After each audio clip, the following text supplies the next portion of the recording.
quand le silence règne sur la ville.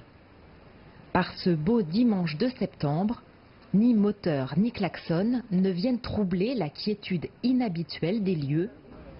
Du vélo traditionnel à la trottinette électrique dernier cri, la rue appartient pour quelques heures aux circulations douces. Voulue par la maire de Paris, cette journée test remplira deux objectifs: favoriser les prises de conscience et mesurer concrètement l'impact de la pollution automobile sur l'atmosphère parisienne. C'est une journée d'ailleurs pendant les journées du patrimoine, donc il y a aussi une destination de visite pour toutes celles et ceux qui veulent venir se balader sur Paris. On pourra mesurer à la fin de la journée la baisse de la pollution aussi, enfin en tous les cas l'écart de pollution entre une journée normale de trafic à Paris et une journée sans voiture. Ça permettra d'ailleurs de mieux ancrer l'idée que moins il y a de voitures, moins il y a de pollution. À l'heure où les offres alternatives de circulation moins polluantes se diversifient, les entreprises innovantes en mobilités urbaines n'ont pas manqué le rendez-vous.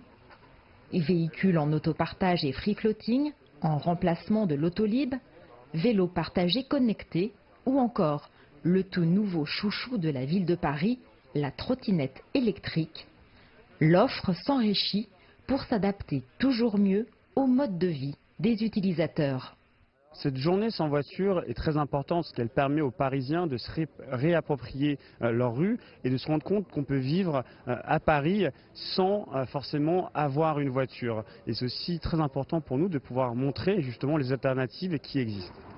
Basile a profité de l'occasion pour sortir son bolide à pédales aux faux airs d'engin spatial, un véhicule dont le pédalage en position couchée offre des conditions biomécaniques optimales.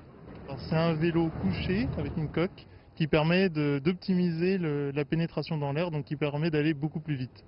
Donc ça permet de faire des voyages en général de beaucoup plus grande distance. Pour la mobilité urbaine, c'est pas forcément ce qui est le plus efficace, mais pour faire 1000 km, c'est tout de suite très intéressant. Direction les Champs-Élysées, l'une des plus célèbres avenues de Paris et la plus belle du monde selon les guides touristiques, mais aussi l'une des plus bruyantes avec ses 8 voies de circulation.